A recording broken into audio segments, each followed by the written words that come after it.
कोई ऋषि क्या 10,000 वर्ष का भी है, कोई 5,000 वर्ष का है, कोई 7,000 वर्ष का है, कोई 10 वर्ष का भी है। वहां पे हर प्रकार के क्या ऋषि है, क्योंकि जो सतयुग की आयु थी वो दिव्य आयु हुआ करती थी। उस समय का ये विषय है। पर आज भी नैमिषारण्य तीर्थ वहां पर है, वहां गोमती के किनारे पे सुंदर सा आज भी वहां आप जाओगे तो उस भूमि में प्रवेश करने से मन में क्या है, कुविचार कुभावनाएं और शांति का प्रतीक होने लग जाता है। क्योंकि ऐसी तपस्थली में जब हम पहुंचते हैं तो भगवान की अनूठी कृपा हम पर हो जाते हैं और हमारे जो कलमश जो पाप है उनको सब हरण कर लेते हैं, हमारी बुद्धि को शुद्ध करते हैं। उसी प्रकार जब वहां नैमिषारण्य में शौनक आदि 88,000 ऋषि थे तो ऋषि उच्च एक ऋषि ने प्रश्न किया, भट्टे नमसा किम वा वाप्यते प्रावांछितम पदम तस्वं श्रोतुमिच्छाम कथयस्व महामुने। व्रत से तपस्या से कौन से फल की प्राप्ति होती है और तस्वम श्रोतुमिच्छामि कथस्य महामुने, हे महामुनि वो सब हम सुनना चाहते हैं, आप हमसे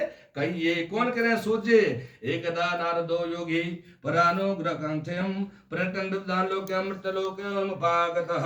सो फिर क्या, जब क्या ऋषि ने कहा, किससे पूछा, सूची से प्रश्न किया। तो सूची में सूतो वाच नारद नेव संपृष्टो भगवान कमलापते सुरस्य यथेवाहम तशृणुध्वम समाहिता। अरे भाई, सबसे पहले नारद जी ने भगवान कमलापति, कमल के मुख वाली कौन है, विश्व की एक ही श्री जी हैं, कौन, लक्ष्मी जी है ना, कमल के समान मुख वाली है। और उनके पति कौन है, चतुर्भुजी जो भगवान के हैं नारायण हैं। और उनसे जो नारद जी ने पूछा वो मैं तुमसे कहता हूँ। कौन कह रहा है इस कथा को, सूत जी। किसको सुना रहे हैं, शौनकादि 88,000 ऋषि गण को कहा नैमिषारण्य तीर्थ में। किसी से पूछा भी जाएगा नहीं तो प्रसाद नहीं मिलेगा, ध्यान रखिएगा, हम पूछेंगे भी लास्ट में, है ना।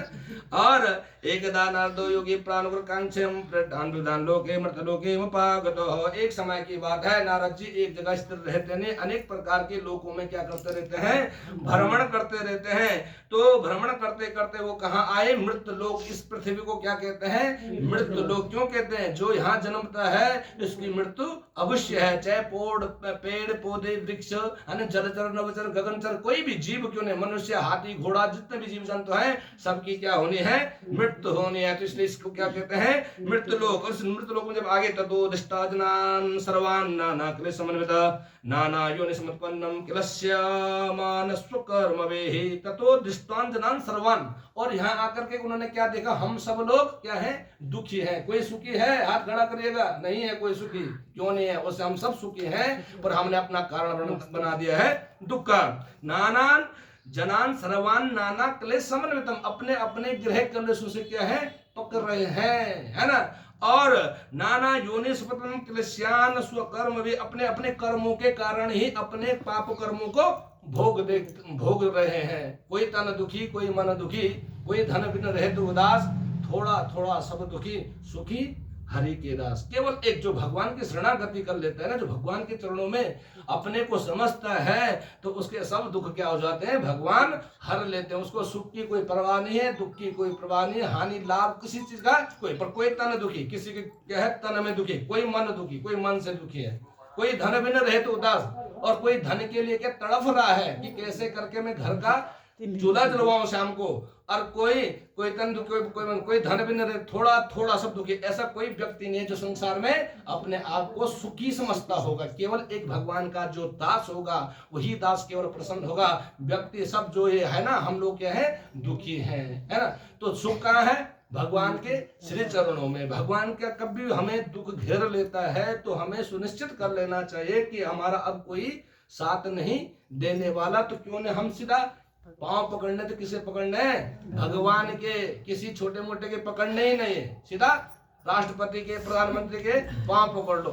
ये प्रधान के पकड़ोगे चक्कर मरवाएगा फिर लोग का, है ना। फिर क्षेत्र पंचायत को ले जाएगा, जिला पंचायत को ले जाएगा, विधायक को ले जाएगा, हमको लूट देगा, लास्ट हमें कंगाल करके बोले घर बैठ जा, है ना। इसलिए प्रधान जो है, जो मुख्य है हमारे श्री हरि जी, उनके चरणों को पकड़ो तो वो समस्त दुखों को क्या कर लेते हैं, महाराज हर लेता है। तो जब नारद जी ने देखा कि हाँ अपने अपने पाप कर्मों से हम पकड़ रहे हैं, तो नारद नारम ददात ज्ञानम स नारद। आज हम नारद किसको कहते हैं, जो दूसरों की निंदा करता है, क्रीड़ाशाही करता है, चुगली करता है, उसको नारद कहते हैं। नहीं, नारम ददात ज्ञानम स नारद। नारद जी की जो शुद्ध परिभाषा है, जो दूसरों के ऊपर उपकार करे, जो दूसरों को ज्ञान के मार्ग में धकेले, उसी को ही नारद कहते हैं। तो नारद जी ने देखा, बड़े भयभीत हुए कि देखो भाई, ये तो अपने पाप कर्मों से कैसे भोग रहे हैं। तो केने उपान चेतसम दुख नाशो भोज द्रोण ने तुरंत अपने मन में चिंतन किया, किस उपाय से इनका दुख दूर हो।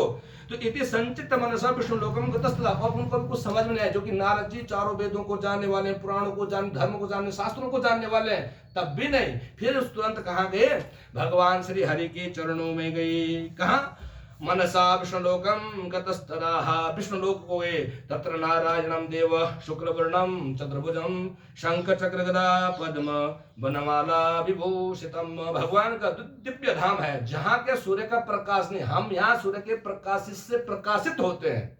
जब सूर्य आता है तभी तो अंधकार दूर होता है, परंतु भगवान के लोक को सूर्य का प्रकाश नहीं जाता है। भगवान का इतना दिव्य प्रकाश है कि समस्त चराचर, सूर्य को जो प्रकाश, जो सूर्य हमको प्रकाशित कर रहे हैं, वो भी श्री भगवान जी की ही कृपा से कर रहे हैं। ऐसा मत सोचना कि सूर्य के पास अलग से ऊर्जा होगी, नहीं, भगवान के प्रकाश है, क्योंकि वो हमेशा भगवान की शरणागति करते हैं। इसलिए हम भी भगवान की शरणागति करें, ईमानदारी से एक दिन काम कर लेना तो हमारा करोड़ों का बैंक बैलेंस जमा हो जाता है, ये सुनिश्चित है ना।